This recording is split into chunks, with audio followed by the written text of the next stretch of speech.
제1장 달빛 아래 나타난 여인. 달빛이 유난히 밝던 그 밤, 춘삼이는 늦은 밤까지 논두렁을 걸으며 집으로 돌아가고 있었다.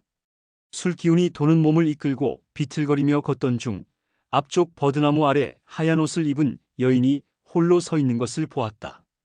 이 밤중에 저기 혼자 서 있는 저 여인은 누구란 말인가? 춘삼이는 호기심에 이끌려 그녀에게 다가갔다.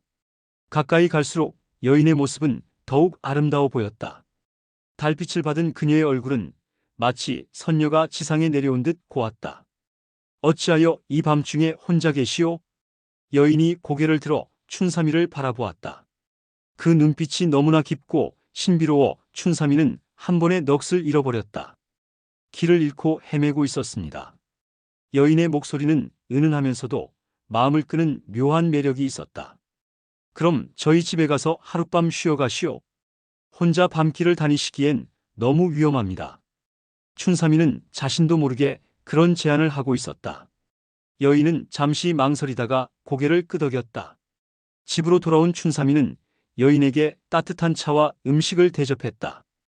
여인은 음식을 거의 손대지 않고 차만 조금씩 마셨다.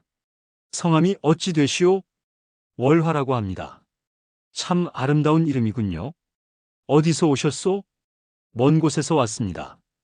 월화는 자세한 대답을 피했지만 춘삼이는 그것조차 신비롭게 느껴졌다.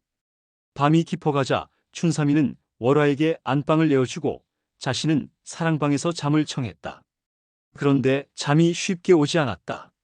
계속해서 월화의 아름다운 모습이 머릿속을 맴돌았다. 한참을 뒤척이던 중 방문이 조용히 열리는 소리가 들렸다. 월화가 하얀 속옷 차림으로 들어오고 있었다. 달빛이 그녀의 몸을 비추니 더욱 환상적으로 보였다. 잠이 오지 않으시나 봅니다. 당신 때문입니다. 춘삼이의 솔직한 고백에 월화는 미소를 지었다. 그 미소에 춘삼이는 더욱 마음을 빼앗겼다. 그럼 제가 잠이 들도록 도와드릴까요? 월화는 춘삼이 곁으로 다가와 그의 손을 잡았다. 그녀의 손은 차갑기 그지없었지만 춘삼이는 그것조차 느끼지 못했다. 오직 그녀의 아름다움에만 빠져 있었다. 그들은 그렇게 하룻밤을 함께 보냈다. 춘삼이에게는 생전 처음 경험하는 황홀한 시간이었다. 월화의 부드러운 손길과 달콤한 속삭임에 그는 완전히 취해 있었다. 새벽이 오자 월화는 조용히 일어나 옷을 입었다. 이제 가야 합니다. 어디로 가신다는 겁니까? 여기서 더 머물러 계시면 안 됩니까? 춘삼이는 아쉬워하며 붙잡으려 했지만 월화는 고개를 저었다. 저는 오래 한 곳에 머물 수 없는 몸입니다. 그럼 언제 다시 만날 수 있겠습니까? 운명이 허락한다면 다시 만날 수도 있겠지요. 월화는 그런 말을 남기고 집을 나섰다. 춘삼이는 그녀를 따라 나갔지만 어느새 월화의 모습은 새벽 안개 속으로 사라져버렸다. 그 후 며칠이 지나도 춘삼이는 월화를 잊을 수 없었다. 밤마다 그녀를 그리워하며 잠 못 이루는 날이 계속되었다. 일도 손에 잡히지 않아 논밭일도 제대로 하지 못했다. 그런데 이상한 일들이 하나둘씩 일어나기 시작했다. 먼저 춘삼이네 집 닭들이 하나둘씩 죽어나가기 시작했다. 멀쩡하던 닭들이 갑자기 힘없이 죽어가는 것이었다. 이상하다. 왜 이러는 거지? 춘삼이는 고민했지만 원인을 알 수 없었다. 그리고 며칠 후에는 집 근처 우물물이 갑자기 말라버렸다. 오랫동안 마르지 않던 우물이 하루아침에 바닥을 드러낸 것이다. 마을 사람들이 하나둘씩 춘삼이네 집을 찾아와 수군거리기 시작했다. 춘삼이 형, 요즘 집안에 이상한 일이 많이 일어난다던데? 그러게 말입니다. 닭들도 죽고 우물도 말랐고 혹시 무슨 부정한 일이라도 있었던 건 아닙니까? 마을 사람들의 시선이 점점 차가워졌다. 춘삼이는 월화의 일을 말할 수도 없고 그렇다고 이런 이상한 일들을 설명할 방법도 없었다.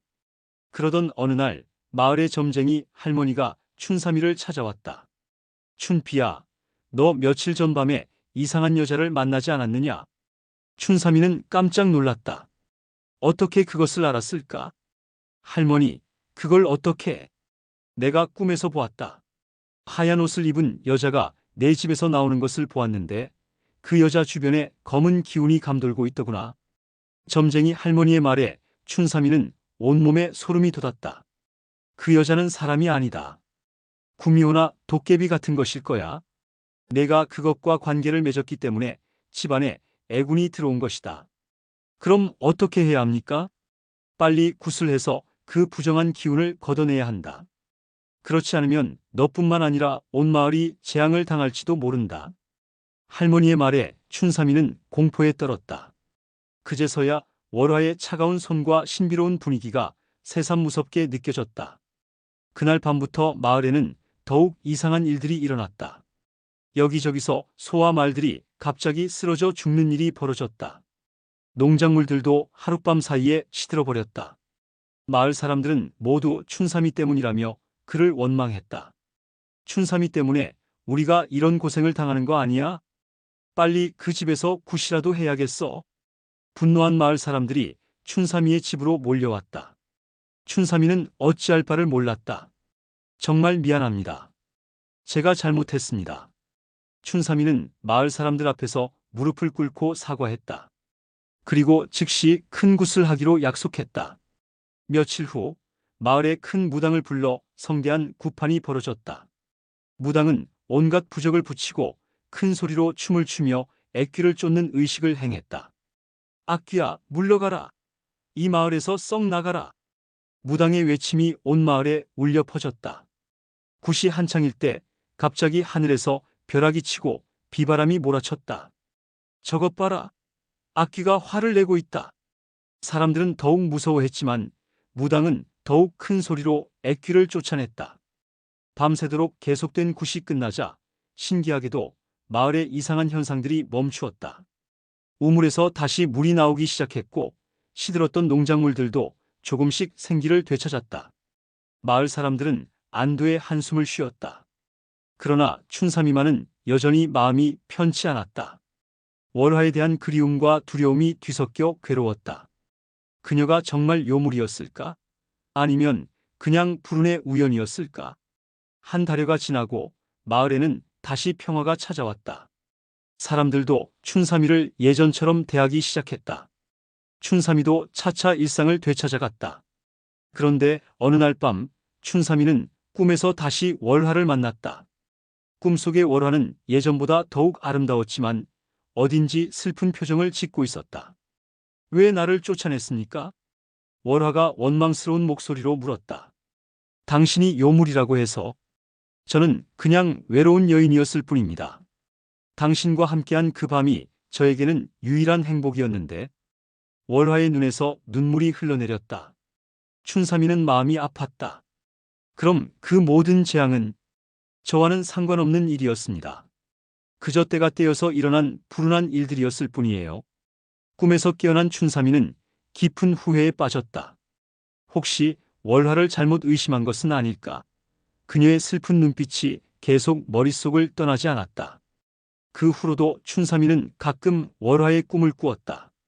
때로는 원망하는 모습으로, 때로는 그리워하는 모습으로 나타났다.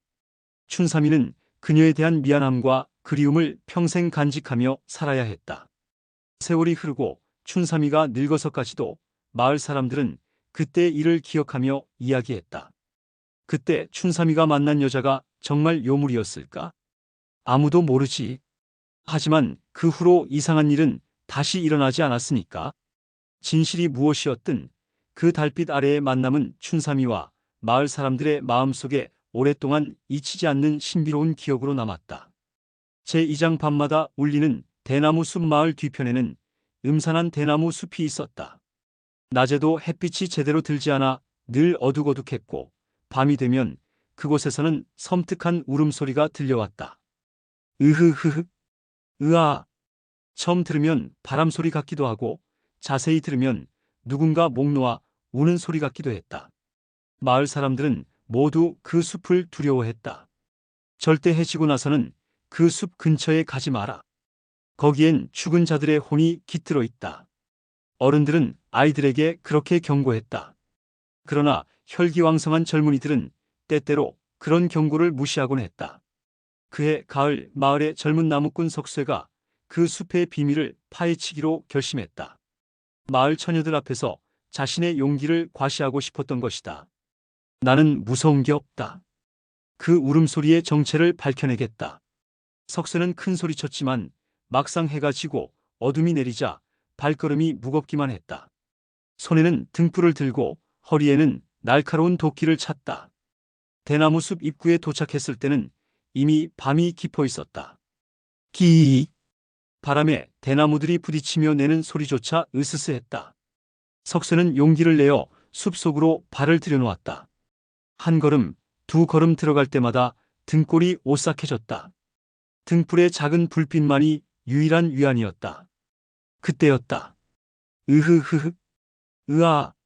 저 앞쪽에서 그 소름 끼치는 울음소리가 들려왔다. 석쇠는 다리가 후들거렸지만 꾹 참고 소리가 나는 쪽으로 향했다. 울음소리는 점점 더 선명해졌다. 정말 사람이 우는 소리였다. 그런데 그 울음소리에는 형언할 수 없는 한이 서려 있었다. 누가 거기 있소? 석쇠가 떨리는 목소리로 외쳤다. 그러자 갑자기 울음소리가 멈췄다. 숲은 죽음과 같은 정적에 쌓였다. 석쇠는 등불을 높이 들어 주변을 살폈다. 그런데 앞쪽 대나무 뒤에서 하얀 무언가가 희미하게 보였다. 누구시오? 다시 물었지만 대답은 없었다.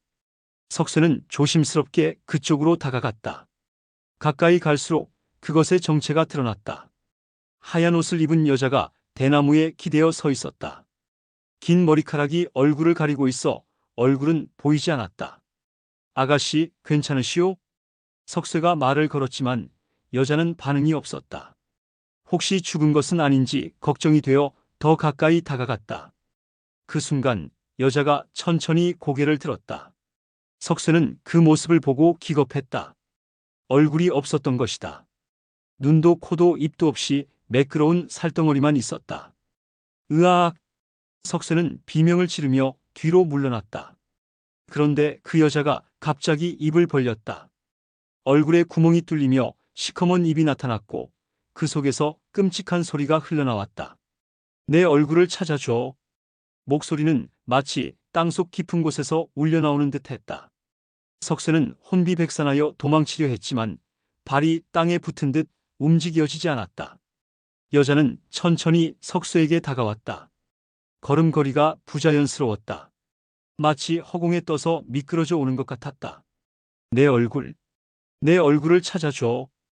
똑같은 말을 계속 반복했다.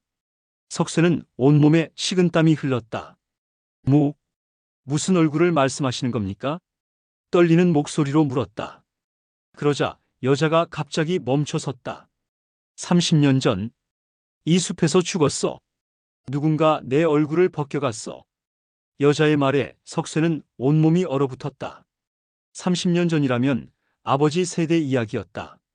마을에 그런 끔찍한 일이 있었다는 것인가? 내 얼굴을 찾지 못하면 영원히 이곳을 떠날 수 없어. 여자는 다시 석쇠에게 다가오기 시작했다. 석쇠는 필사적으로 몸을 움직이려 했지만 여전히 움직일 수 없었다. 그때 갑자기 멀리서 닭 우는 소리가 들렸다. 새벽이 다가오고 있었던 것이다. 꽃기요. 닭의 울음소리와 함께 여자의 모습이 흐릿해지기 시작했다. 다시 올 거야. 내 얼굴을 찾아줄 때까지. 여자는 그런 말을 남기고 사라져버렸다. 석쇠는 그제서야 몸을 움직일 수 있게 되었다. 석쇠는 미친 듯이 숲에서 빠져나와 집으로 달려갔다. 온몸이 떨려서 며칠 동안 알아 누워야 했다. 회복된 후 석쇠는 마을의 나이 많은 어른들을 찾아가 30년 전 일에 대해 물어보았다. 30년 전 대나무 숲에서 무슨 일이 있었습니까? 어른들은 처음엔 말을 꺼리다가 석쇠가 계속 묻자 무거운 입을 열었다. 그때 젊고 예쁜 처녀 하나가 살았지. 이름이 향단이었는데 그 처녀가 어떻게 되었습니까? 마을에 나쁜 놈이 하나 있었어. 그놈이 향단이를 탐했는데 향단이가 거절하자 앙심을 품었지. 어른의 말에 석쇠는 섬뜩한 예감이 들었다. 어느 날 밤 그놈이 향단이를 대나무 숲으로 끌고 갔어. 그리고는 어른은 말을 잇지 못했다. 그리고는 어떻게 되었습니까? 향단이를 죽이고 얼굴 가죽을 벗겨갔다고 하더라. 그래야 자신의 죄를 숨길 수 있다고 생각했나 봐. 석쇠는 끔찍한 진실에 경악했다. 그놈은 어떻게 되었습니까? 결국 들통났지. 마을 사람들이 그놈을 잡아 곤장으로 때려 죽였어. 하지만 향단이는 이미 그때부터 대나무 숲에서 울음소리가 들리기 시작했다는 것이었다.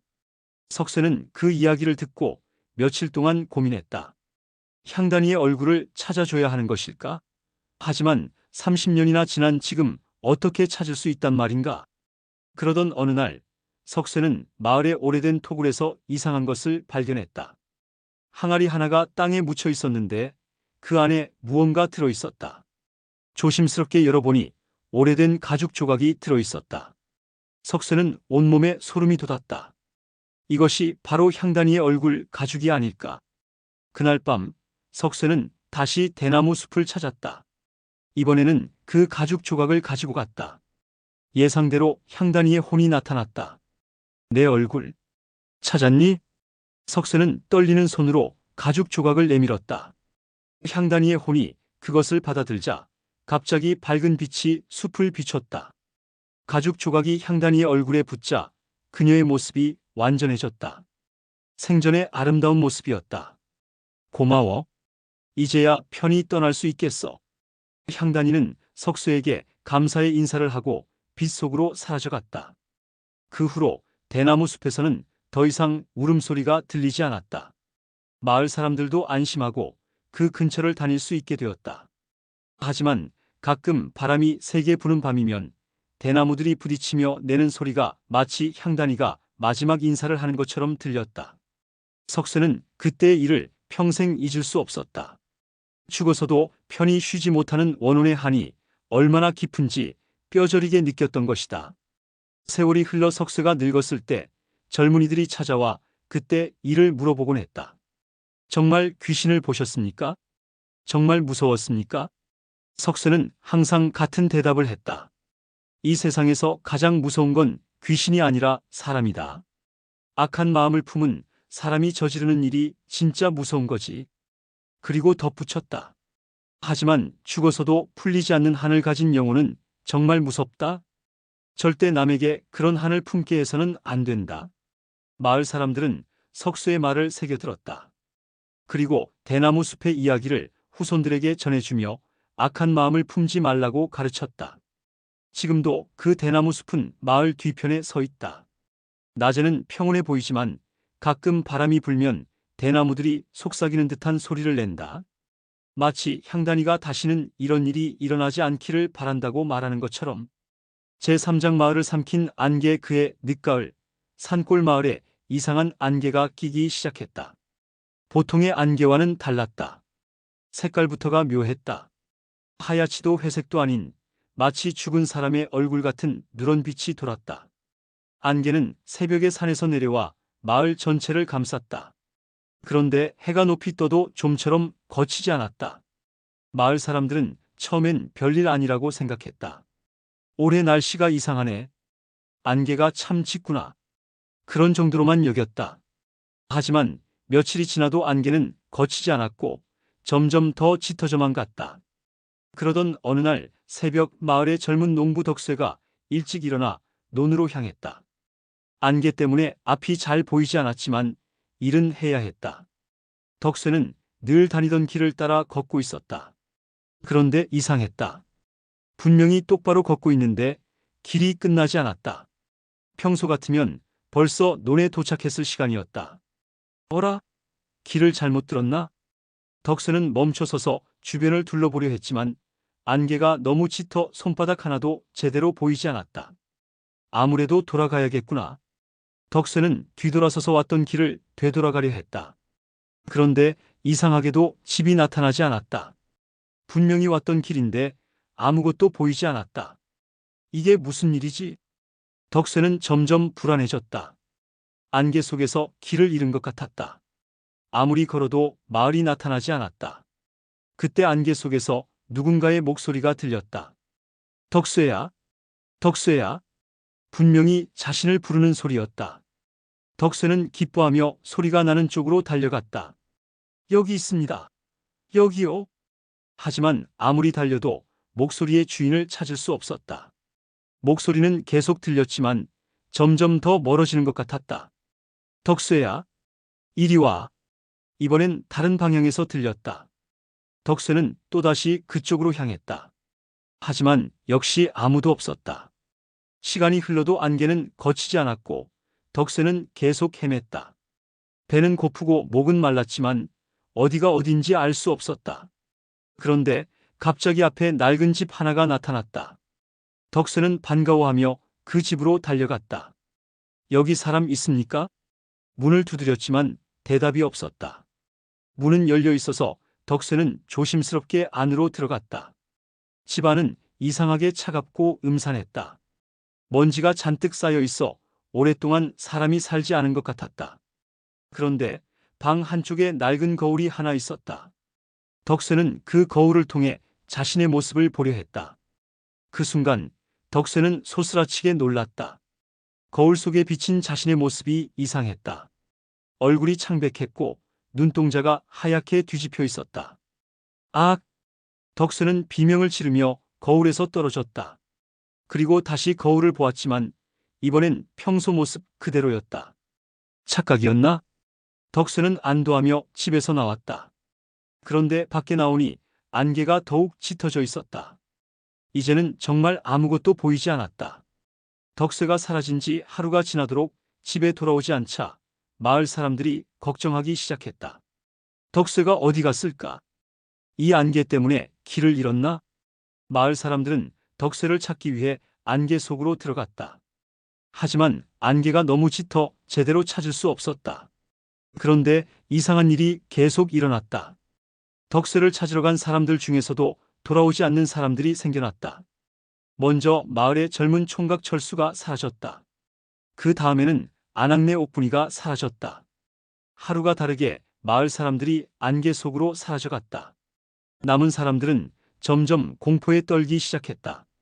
이 안개가 사람을 잡아먹는 건 아닌가? 절대 혼자 밖에 나가면 안 된다. 마을 사람들은 서로 붙어 다니며 조심했다. 하지만 안개는 점점 더 짙어졌고 이제는 집 안까지 스며들기 시작했다. 안개가 집 안으로 들어오면 이상한 일들이 일어났다. 가족들이 서로를 알아보지 못하게 되는 것이었다. 당신 누구요? 남편이 아내를 보고 물었다. 나는 당신 아내인데요. 아니, 내 아내는 이렇게 생기지 않았어. 안개가 사람들의 기억을 흐려놓는 것 같았다. 가족끼리도 서로를 낯선 사람으로 보게 되었다. 마을의 촌장은 급히 마을 사람들을 모았다.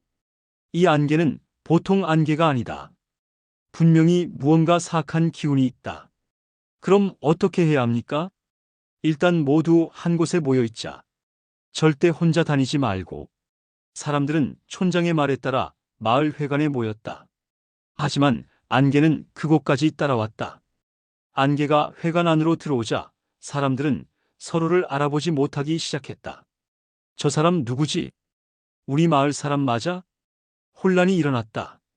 평생 함께 살아온 이웃들을 모르는 사람이라고 여기게 되었다. 그런데 더 무서운 일이 벌어졌다.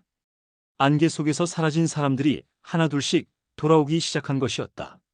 가장 먼저 덕수가 나타났다. 하지만 뭔가 이상했다. 걸음걸이도 다르고 말투도 달랐다. 덕수야, 어디 갔었니? 사람들이 물었지만 덕수는 멍한 표정으로 대답했다. 모르겠어요. 기억이 안 나요. 그 다음에 철수도 돌아왔다. 역시 이상했다. 평소 활발했던 철수가 말 한마디 하지 않고 멍하니 앉아만 있었다. 옥분이도 돌아왔지만 마찬가지였다. 모두 넋이 빠진 듯한 모습이었다. 촌장은 불안한 마음에 그들에게 물어보았다. 너희들 안개 속에서 뭘 봤니? 하지만 돌아온 사람들은 모두 같은 대답만 했다. 기억이 안 나요. 아무것도 모르겠어요. 마을 사람들은 점점 더 무서워했다. 돌아온 사람들이 정말 원래 그 사람들인지 의심스러웠다. 그런데 어느 날 밤 끔찍한 진실이 드러났다. 돌아온 사람들이 모두 잠든 척하며 일어나 밖으로 나가는 것이었다. 촌장이 몰래 뒤따라가 보니 그들은 안개 속 깊숙한 곳으로 향했다. 그리고 그곳에는 수많은 해골들이 쌓여 있었다. 오래전부터 안개에 사라진 사람들의 뼈였다. 돌아온 사람들은 그 해골 더미 앞에서 무릎을 꿇고 절을 했다. 그리고 이상한 주문을 외기 시작했다. 우리는 안개의 종족이다.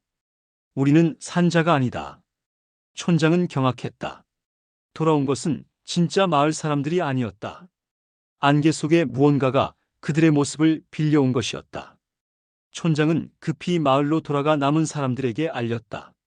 돌아온 사람들은 가짜다. 모두 속았다. 하지만 이미 너무 늦었다. 가짜들이 마을 사람들을 하나씩 안개 속으로 끌고 가고 있었다.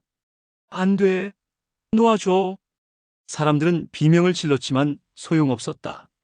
가짜들의 힘은 보통 사람보다 훨씬 강했다. 결국 마을에는 촌장 혼자만 남게 되었다. 촌장은 절망적인 마음으로 마을을 지켰지만 안개는 점점 더 짙어져만 갔다.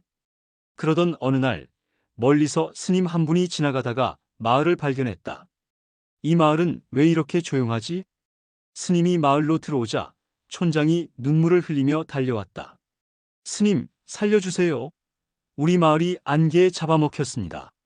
촌장은 스님에게 모든 일을 털어놓았다. 스님은 심각한 표정으로 들었다. 이것은 악령의 소행이로구나. 산속 깊은 곳에서 오랫동안 원한을 품고 있던 악령이 안개의 형태로 나타난 것이다. 그럼 어떻게 해야 합니까? 악령을 물리쳐야 한다. 하지만 매우 위험할 것이다. 스님은 촌장과 함께 안개의 중심부로 향했다. 가는 길에 가짜 마을 사람들이 나타나 방해했지만 스님의 법력으로 물리쳤다. 안개의 중심에는 거대한 검은 그림자가 있었다. 그것이 바로 악령의 본체였다. 수백 년 동안 이 산에서 외로이 지내며 원한을 키워온 악령이구나. 스님은 염주를 꺼내 경을 읽기 시작했다. 악령은 분노하며 저항했지만 스님의 법력에 조금씩 약해졌다. 나는 외로웠다. 혼자. 너무 외로웠다. 악령이 마지막 말을 남기고 사라져갔다. 그와 함께 안개도 걷히기 시작했다. 하지만 이미 사라진 마을 사람들은 돌아오지 않았다. 그들은 영영 안개 속에서 길을 잃고 말았다. 스님과 촌장은 빈 마을을 바라보며 슬퍼했다. 욕심을 부리지 말았어야 했는데. 촌장이 중얼거렸다.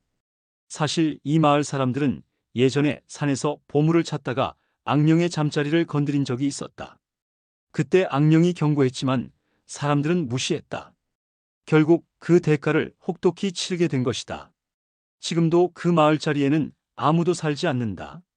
가끔 짙은 안개가 끼면 사람들은 그곳을 피해간다. 혹시라도 안개 속에서 누군가 부르는 소리가 들리더라도 절대 따라가서는 안 된다고 전해져 내려온다. 안개는 아직도 그곳에 있다. 새로운 먹잇감을 기다리며.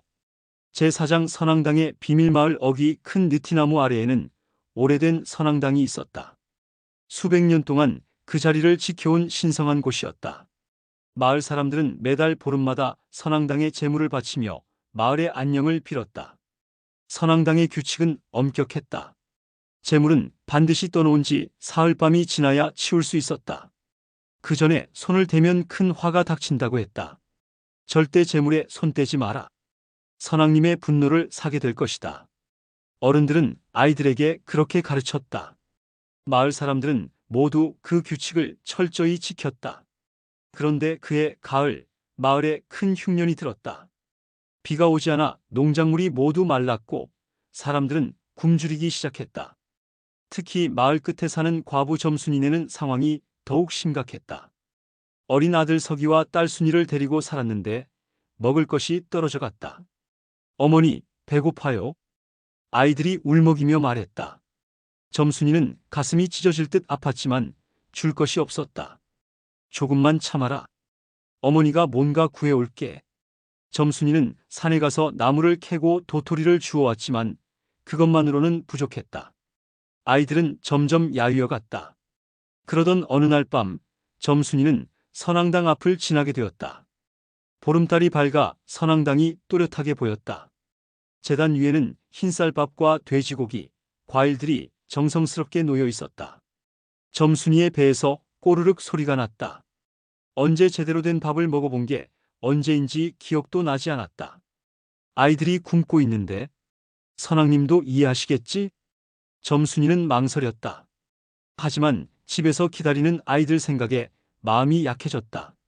조금만, 정말 조금만. 점순이는 떨리는 손으로 밥그릇을 들어 올렸다. 그 순간 등골이 오싹했다. 마치 누군가 지켜보고 있는 것 같았다. 하지만 배고픈 아이들을 생각하니 무서움보다 절박함이 컸다. 점순이는 밥을 조금 덜어내고 고기도 몇 점 가져갔다. 집으로 돌아가 아이들에게 밥을 먹였다. 아이들은 오랜만에 제대로 된 밥을 먹으며 기뻐했다. 어머니, 이 밥 어디서 구했어요? 그냥 지나가던 분이 주었다. 점순이는 거짓말을 했다. 아이들에게 실상을 말할 수는 없었다.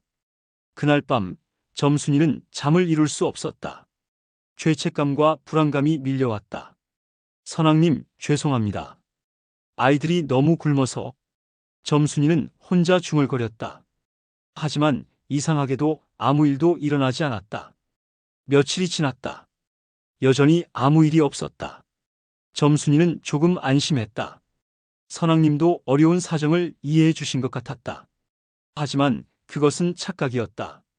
일주일 후 마을에 이상한 일들이 일어나기 시작했다. 먼저 마을의 우물물이 갑자기 썩기 시작했다. 맑던 물이 하룻밤 사이에 시커멓게 변했다. 이게 무슨 일이야? 사람들은 당황했다. 물 없이는 살 수 없었다. 다른 우물을 파봤지만 모두 마찬가지였다. 그 다음에는 가축들이 이상하게 죽기 시작했다. 멀쩡하던 소와 돼지, 닭들이 하나둘씩 죽어나갔다. 죽을 때는 모두 한 가지 공통점이 있었다. 온몸이 새까맣게 썩어 있었다. 이런 기이한 일이. 마을 사람들은 공포에 떨었다. 동물들만 죽는 것이 아니었다. 사람들도 하나둘씩 이상한 병에 걸리기 시작했다. 처음에는 몸에 검은 반점이 생겼다. 그러다가 점점 번져서 온몸이 검게 변했다. 그리고 며칠 후면 죽었다. 이건 역병이다. 무슨 저주가 내린 거야? 마을은 공포에 휩싸였다. 사람들은 서로를 의심하며 집 밖으로 나오지 않으려 했다. 그러던 중 마을의 무당 할머니가 점을 쳐보았다. 이것은 선왕님의 분노다. 무슨 소리입니까? 누군가 선왕당의 재물에 손을 댔다. 그래서 선왕님이 노하신 것이다. 무당의 말에 마을 사람들은 술렁였다. 누가 감히 그런 짓을? 재물에 손을 댄 놈이 누구야? 사람들은 서로를 의심의 눈초리로 바라봤다. 점순이는 가슴이 쿵쾅거렸다. 자신 때문에 이런 일이 벌어진 것 같았다. 그런데 더 끔찍한 일이 벌어졌다. 검은 병에 걸려 죽은 사람들이 밤마다 일어나 돌아다니기 시작한 것이다. 으악! 죽은 사람이 살아났다. 사람들은 비명을 질렀다. 죽은 사람들은 온몸이 썩어 있으면서도 마을을 배회했다. 그들의 눈은 새하얗게 뒤집혀 있었고 입에서는 검은 피가 흘러나왔다. 점순이는 더 이상 견딜 수 없었다. 아이들마저 검은 반점이 생기기 시작했다. 내가 했습니다. 점순이는 마을 사람들 앞에 나와 고백했다. 선왕당의 재물을 가져간 사람이 저입니다. 사람들은 경악했다. 뭐라고? 당신이 우리를 이 지경으로 만든 거야? 분노한 마을 사람들이 점순이를 둘러쌌다. 점순이는 무릎을 꿇고 사죄했다. 죄송합니다. 아이들이 너무 굶어서. 그래서 변명하지 마. 당신 때문에 우리가 다 죽게 생겼잖아. 어떻게 선왕님께 사죄할 건가? 사람들의 분노는 하늘을 찔렀다. 무당 할머니 나서서 말했다. 이제라도 선왕님께 제대로 사죄해야 한다. 어떻게요? 점순이와 그 아이들을 선왕님께 제물로 바쳐야 한다. 무당의 말에 사람들은 순간 조용해졌다. 사람을 제물로 바친다는 것은 그건 너무 잔혹하지 않나요? 누군가 망설이며 말했다. 잔혹해? 지금 우리가 당하는 게 잔혹하지 않아? 매일 사람이 죽어나가고 있잖아. 맞아. 점순이 때문에 이렇게 된 거야. 결국 마을 사람들은 점순이와 아이들을 선왕당으로 끌고 갔다. 점순이는 울부짖었다. 아이들만은 아이들만은 살려주세요. 하지만 사람들은 들어주지 않았다. 자신들의 목숨이 더 소중했다. 선앙당에 도착했을 때는 이미 깊은 밤이었다. 달도 구름에 가려져 어둠이 짙었다. 사람들은 점순이와 아이들을 느티나무에 묶었다. 그리고 무당이 제사를 지냈다. 선앙님, 죄인을 바치오니 노여움을 풀어주시옵소서. 무당이 칼을 들었다. 점순이는 마지막으로 아이들을 바라봤다. 엄마 미안하다. 엄마가 잘못했다. 아이들은 공포에 떨며 울고 있었다. 그때였다. 갑자기 선앙당 위에서 붉은 빛이 번쩍했다. 그리고 거대한 목소리가 울려 퍼졌다. 어리석은 인간들아. 모든 사람들이 땅에 엎드렸다. 선앙님의 목소리였다. 내 놈들이 진정한 죄인이 누구인지 알고 있느냐? 선앙님, 점순이가 바로 너희들이다. 선앙님의 분노가 하늘을 진동시켰다. 굶주린 어미가 자식을 위해 음식을 가져간 것이 죄인가? 진정한 죄는 가난한 이웃을 외면한 너희들이다. 사람들은 깨달았다. 점순이가 재물을 가져간 것은 알고 있었지만 모른 척했다. 그리고 자신들의 죄를 덮기 위해 점순이를 희생양으로 삼으려 한 것이다. 너희들의 이기심과 냉담함이 나를 분노하게 했다. 선앙님의 목소리는 계속되었다. 굶주린 자를 외면하고 약한 자를 희생시키려는 너희들을 용서할 수 없다. 그 순간 마을 사람들의 몸에 검은 반점이 번지기 시작했다. 점순이와 아이들을 해치려 했던 사람들부터 썩어 들어갔다. 아, 살려주세요. 사람들은 비명을 질렀지만 소용없었다. 선앙님의 저주는 이미 시작되었다. 반대로 점순이와 아이들의 검은 반점은 사라지기 시작했다. 선앙님이 그들을 치유해 주신 것이다. 점순이야, 내 죄는 이미 용서받았다. 어미의 사랑보다 큰 것은 없느니라. 선앙님의 따뜻한 목소리가 들렸다. 하룻밤 사이에 마을 사람들은 모두 죽었다. 점순이와 아이들만 살아남았다. 점순이는 아이들과 함께 다른 마을로 떠났다. 그 마을은 이제 빈 마을이 되었다. 몇 년 후 그 마을 자리에는 풀만 무성했다. 선앙당만이 여전히 그 자리를 지키고 있었다. 가끔 지나가는 사람들이 그곳에서 이상한 소리를 들었다고 했다. 도와줘. 용서해줘. 죽은 마을 사람들이 아직도 선앙님께 용서를 구하고 있는 소리였다. 하지만 선앙님은 더 이상 대답하지 않으셨다. 이기심과 냉혹함으로 가득한 마음에는 용서도 없었다. 지금도 그 선앙당은 그 자리에 있다. 제단 위에는 아무도 제물을 올리지 않지만 가끔 굶주린 사람이 지나가면 신기하게 음식이 놓여 있다고 한다. 진정으로 어려운 사람에게는 선앙님이 먼저 베푸시는 것이다. 하지만 탐욕과 이기심으로 그 음식을 탐내는 자에게는 끔찍한 벌이 내린다. 온몸이 썩어 죽게 되는 것이다. 선앙당의 진정한 비밀은 바로 이것이었다. 재물은 신에게 바치는 것이 아니라 정말 필요한 사람을 위해 준비되는 것이었다. 그리고 그것을 진정으로 이해하는 사람만이 선앙님의 은혜를 받을 수 있는 것이다. 제5장 사당의 봉인 깊은 산속에는 아무도 가지 않는 사당이 하나 있었다. 정확히는 가지 못하는 사당이었다. 그 사당의 문은 수백 년 동안 굳게 봉인되어 있었고 마을 사람들은 그 이유를 아무도 몰랐다. 다만 조상들로부터 전해 내려오는 엄중한 경고만이 있을 뿐이었다. 절대로 사당의 문을 열어서는 안 된다. 그 안에는 끔찍한 것이 잠들어 있다. 만약 봉인이 풀리면 온 세상이 지옥으로 변할 것이다. 사당은 마을에서 한참 떨어진 산 깊숙한 곳에 자리 잡고 있었다. 낮에도 햇빛이 제대로 들지 않아 항상 음산하고 차가운 기운이 감돌았다. 사당 주변에는 이상하게도 풀 한 폭이 자라지 않았다. 오직 시커먼 흙만 드러나 있을 뿐이었다. 사당의 문은 특이했다. 거대한 쇠문에 7개의 자물쇠가 채워져 있었고 그 자물쇠마다 기괴한 부적이 붙어 있었다. 부적의 글씨는 너무 오래되어 알아볼 수 없었지만 보는 사람으로 하여금 섬뜩한 기분이 들게 했다. 그런데 그해 겨울 마을에 이상한 일들이 벌어지기 시작했다. 먼저 사당 근처에 살던 짐승들이 모두 사라졌다. 멧돼지도 노루도 심지어 새들까지 모두 자취를 감췄다. 그 다음에는 사당으로 향하는 길목의 나무들이 하나둘씩 말라 죽기 시작했다.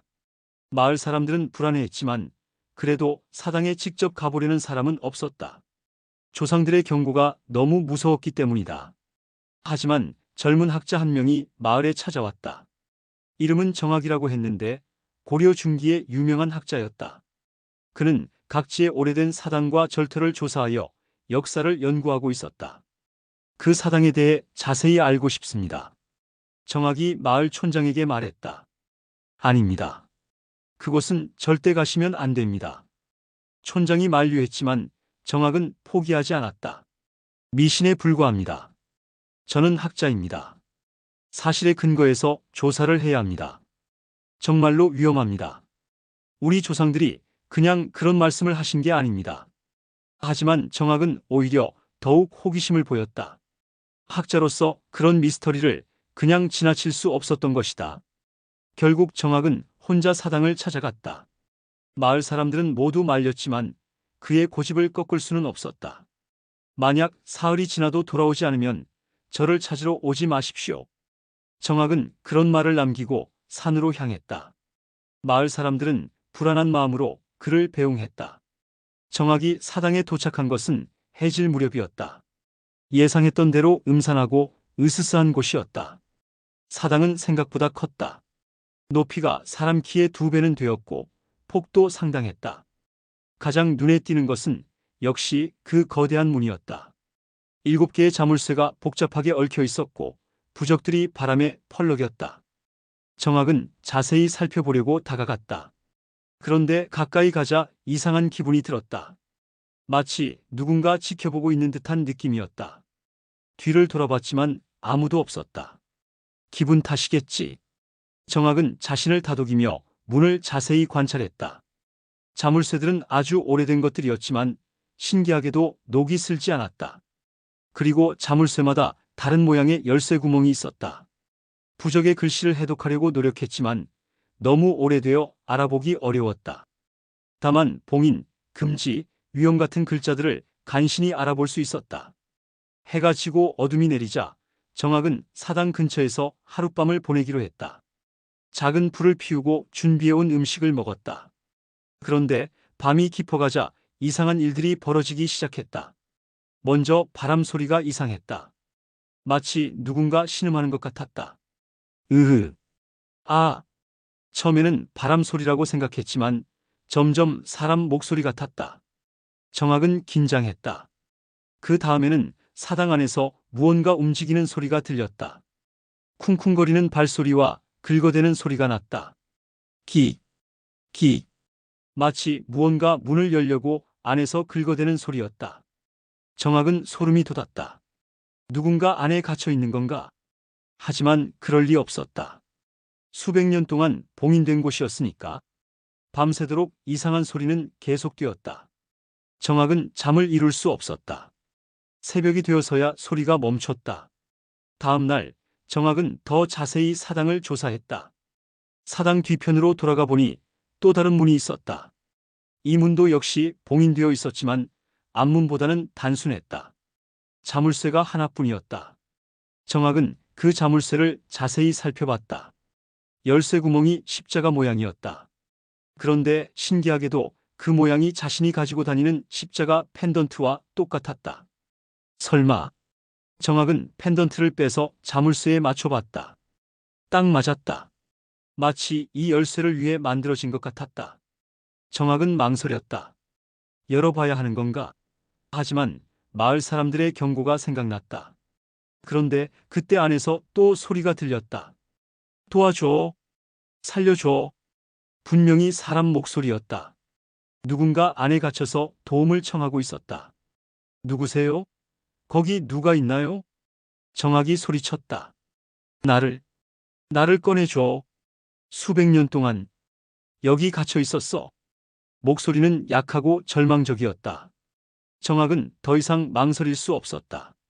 누군가 도움을 필요로 한다면 구해줘야 했다. 정학은 펜던트를 자물쇠에 넣고 돌렸다. 찰칵하는 소리와 함께 자물쇠가 열렸다. 문이 천천히 열리자 시커먼 어둠이 흘러나왔다. 그리고 썩은 냄새가 코를 찔렀다. 고맙다. 정말 고맙다. 어둠 속에서 목소리가 들렸다. 하지만 뭔가 이상했다. 처음보다 목소리가 더 또렷해졌다. 그때 어둠 속에서 무언가 나타났다. 사람 같기도 하고 아니 같기도 한 형체였다. 전신이 검은 천에 둘러싸여 있어 얼굴을 볼 수 없었다. 누구십니까? 정학이 떨리는 목소리로 물었다. 나는 오래전 이곳에 봉인된 자다. 그 존재가 천천히 다가왔다. 걸음걸이가 이상했다. 마치 바닥에 발이 닿지 않는 것 같았다. 왜 봉인되어 계셨습니까? 그건 중요하지 않다. 중요한 건 내가 나를 해방시켜 줬다는 것이다. 그 존재의 목소리가 점점 커졌다. 그리고 뭔가 사악한 웃음소리가 섞여 들렸다. 히히히. 하하. 정학은 뒤늦게 깨달았다. 자신이 끔찍한 실수를 저질렀다는 것을. 당신은 사람이 아니군요. 그렇다. 나는 이 땅에 저주를 내리기 위해 존재하는 자다. 수백 년 동안 기다렸다. 누군가 나를 풀어줄 때까지. 그 존재가 검은 천을 벗기 시작했다. 그 아래 드러난 모습은 끔찍했다. 썩은 살덩어리에 구더기가 들끓고 있었다. 눈은 시뻘겋게 빛났고 입에는 날카로운 이빨이 질비했다. 으악! 정학은 비명을 지르며 뒤로 물러섰다. 하지만 그 존재는 빠른 속도로 다가왔다. 이제 내가 다시 이 세상을 지배할 때가 왔다. 그 존재가 정학을 붙잡았다. 차가운 손이 정학의 목을 조였다. 내 몸을 빌려 이 세상으로 나가겠다. 그 순간 정학의 몸에 그 존재가 들어가기 시작했다. 정학은 온몸이 타는 듯한 고통을 느꼈다. 아, 나가라. 하지만 소용없었다. 그 존재는 점점 정학의 몸을 장악해 갔다. 몇 분 후 정학의 몸에서 다른 존재가 일어났다. 겉보기에는 정학이었지만 눈빛이 달랐다. 시뻘겋게 빛나고 있었다. 크크크. 드디어 자유다. 정학의 몸을 빌린 그 존재는 사당에서 나와 마을로 향했다. 이제 진짜 지옥이 시작될 것이었다. 마을에 도착한 정학은 처음에는 평범하게 행동했다. 마을 사람들도 그가 무사히 돌아온 것을 보고 안심했다. 사당에는 아무것도 없었습니다. 그냥 빈 건물일 뿐이었어요. 정학이 말했다. 사람들은 다행이라고 생각했다. 하지만 그날 밤부터 이상한 일들이 벌어지기 시작했다. 먼저 마을의 가축들이 하나둘씩 죽기 시작했다. 죽은 가축들은 모두 피를 빨린 듯 새하얗게 말라 있었다. 그 다음에는 마을 사람들이 악몽에 시달리기 시작했다. 모두 똑같은 꿈이었다. 시뻘건 눈을 한 괴물이 자신을 쫓아오는 꿈이었다. 정학은 마을 곳곳을 돌아다니며 사람들을 만났다. 하지만 그를 만난 사람들은 하나둘씩 이상해지기 시작했다.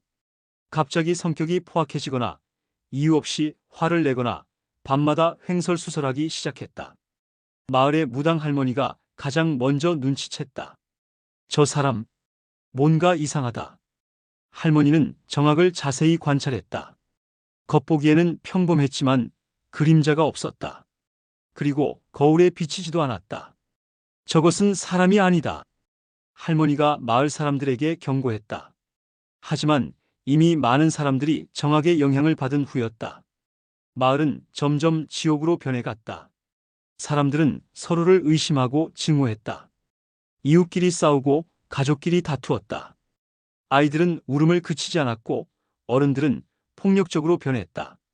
무당 할머니는 혼자 사당으로 향했다. 봉인을 다시 해야 했다. 하지만 이미 늦었다.